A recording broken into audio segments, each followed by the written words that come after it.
دايما البحر بيأثر فينا بشكل كبير جدا. نلاقي كل واحد مننا لما يطلع مثلا على اي محافظة ساحلية يروح يقعد عند البحر والهام، قاعد سارح، تلاقي مسك الورقة والقلم واصبح شاعر. بس ولاد المحافظة من كتر ما هم عندهم حالة البحر وحالة الإحساس بقوا يتذوقوا الشعر والكلمات الشعرية والإبداعات الشعرية، وبقى كلامهم وتعبيرهم وحياتهم كلها مع الموج ومع التأثير ومع الآخرين ومع الأحداث. بيبان من خلال مجموعة من الكلمات المتتالية اللي بنلاقيها في النهاية جمل مميزة جدا بتعبر عن معاني مهمة جدا، بتقول كلام له قيمة كبيرة جدا. خلونا نرحب بضيفي بابن محافظة الإسماعيلية أكرم حسن. أهلا وسهلا بك يا أكرم. اهلا بحضرتك شرفنا وبكل ومنور. المشاهدين. اهلا بحضرتك. بطبيعة الحال احنا اي حد يروح عند البحر على بالليل كده يقول لك الله، ويبتدي يقول كلمات حتى لو كان اجتهادات. ولاد المحافظة الساحلية مم. عايشين الجو. هل البحر بالفعل هو اللي بيصنع الكلام ولا الموضوع له حسابات تانية خالص؟ هو كل حاجه ولها حساباتها، بس البحر ليه طبيعه خاصه بيه، ها وخاصه الاسماعيليه، لان الموج في اسماعيليه او البحر في اسماعيليه هادي جدا، ها يختلف عن اي محافظه او اي بحر في حته تانية. كويس. احنا عندنا بحيره التمساح مفيش شبيه ليها في الهدوء بتاعها وهدوء الموج بتاعها، كويس. غير المحافظات التانية كمان تمام. يعني. بتروح تكتب شعر على البحر انا ولا مش ساكن شرط؟ قريب من البحر اصلا يعني. ساكن قريب من البحر. يعني يعني انت حاسس بيه باستمرار. طبعا. كويس. بدايتك مع الشعر بدأت امتى؟ يعني من صغر سني، يعني ها من صغير يعني. يعني كام سنة تقريبا؟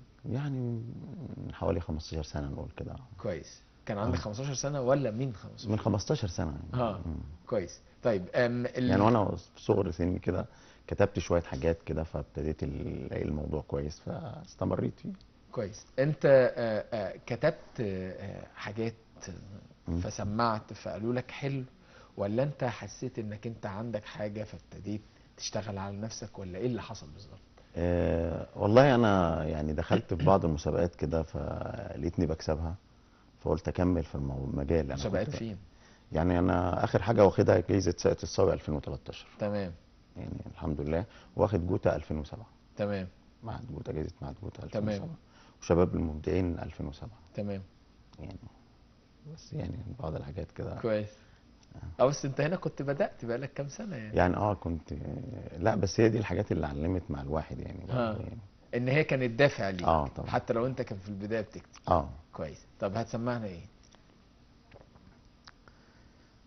اقول كان لازم اعرف ان الذهب غالي، وان في حياتها رخيص، وان يا دوب عندها كومبارس في الكواليس، وان الفراق موجود فلعبنا دور خلاويص. تمني ما جابش سوره ولا حتى خاتم ايد، زيد البعاد حبه خلي المسافه تزيد، القرب له فايده والبعد برضه يفيد. شكرا يا عم فراق، او هات لي نص جديد.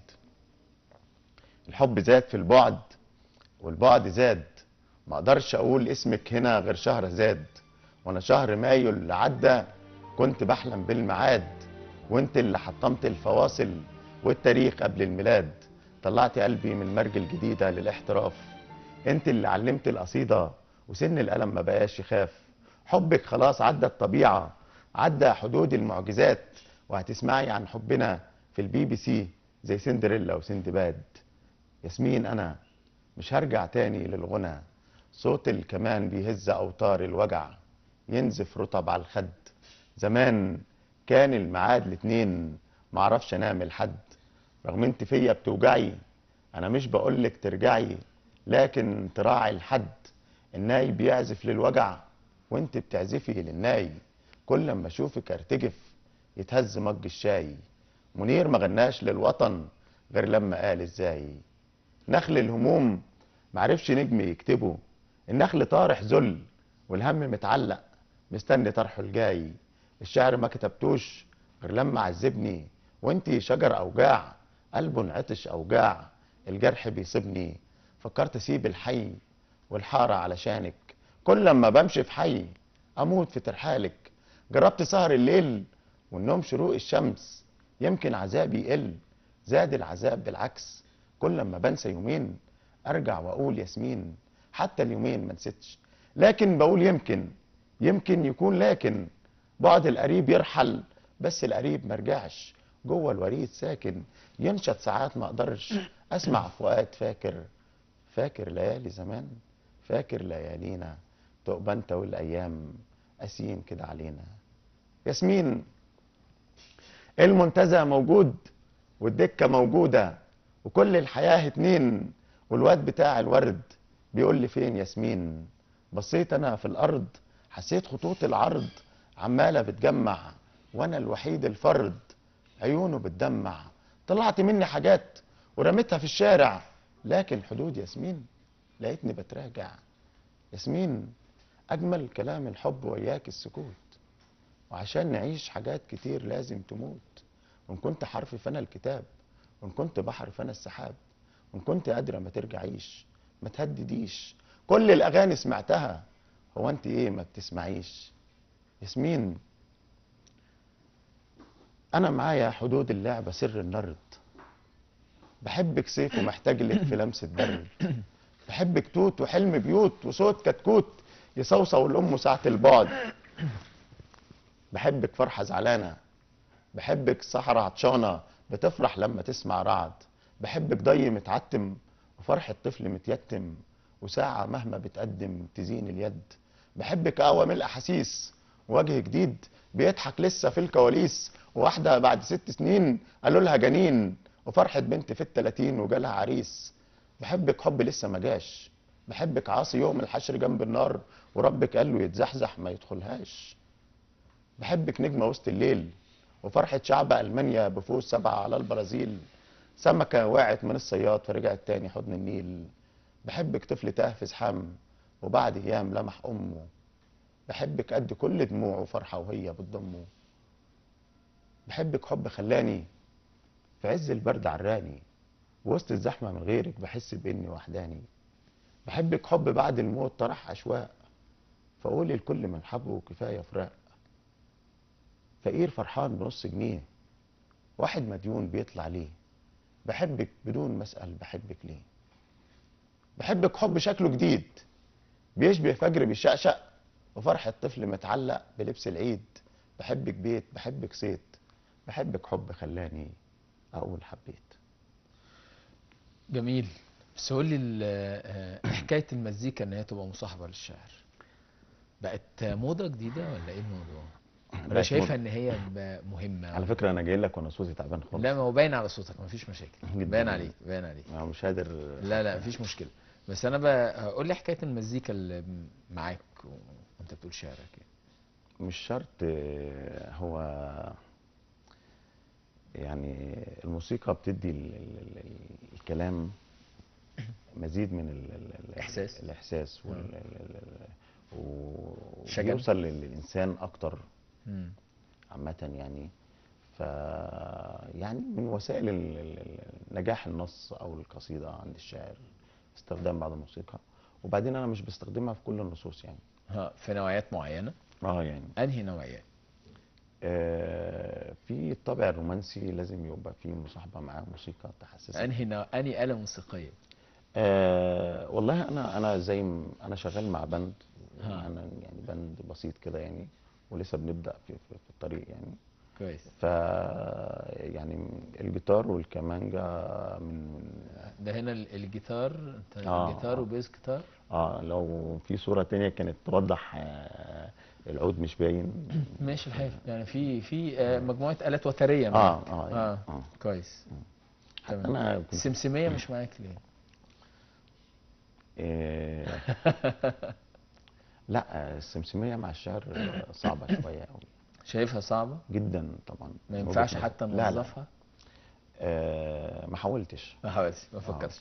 لا، نتمنى انك انت تعملها بما انك انت ابن الاسماعيليه يعني، وانت عارف المحافظات الساحليه بتبقى السمسميه ليها طابعها الخاص. قول لي مين من الكتاب والشعراء اللي انت بتحبهم جدا؟ والله يعني احنا في الجيل اللي احنا فيه دلوقتي في مصطفى ابراهيم، وفي محمد ابراهيم، وفي عمرو حسن، الجيل الجديد اللي هو طالع كده يعني بسم الله ما شاء الله عليه يعني. والجيل القديم؟ الجيل القديم طبعا، لو هنتكلم على صلاح جاهين، فاروق جويده.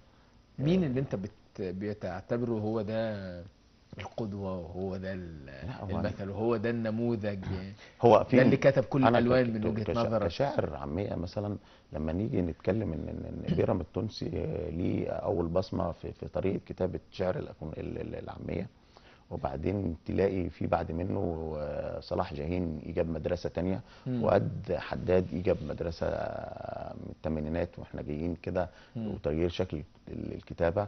الابنودي ليه طريقته وليه مدرسته الخاصه. احمد فؤاد نجم ليه نوعه ومذاقه الخاص. فهنلاقي ان في تنوع في المجال، وفي ان كل واحد ادهش وابدع في منطقته. تمام. هتسمعنا ايه تاني دلوقتي؟ نقول حاجه مثلا. الدنيا بايظه خالص. معلش. من غير مزيكا، حاجه كده مثلا بتقول: لا ينفع ولا حتى يليق النص اللي كتبته عشانك، ولا خد اعجاب ولا جاب تعليق. الله لا يسيئك، فكك مني خليني صديق، خلينا بعاد واسمعي فطوطه وعم فؤاد. الاهلي امبارح بقت مغلوب، وصحينا لقينا الماتش اتعاد. حبيبتي كلامي ملوش ابعاد، انا اشجع خايف وجبان، خليني اعيش واموت انسان، وكفايه عناد. خليني اقول رغم اللي بيحصل جواكي لساكي بتول، وبتعزف اجمل انشاد.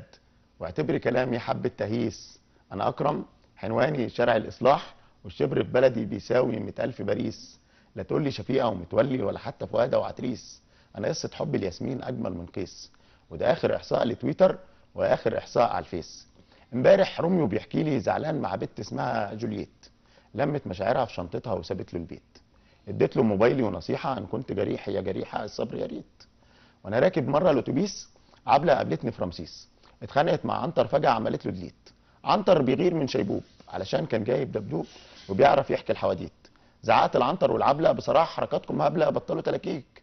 كليوباترا ما عندتش بقبلها من بعد مصابح السيراميك، وسجاير وحاجات مختلفه محطوطه جوه الشبابيك.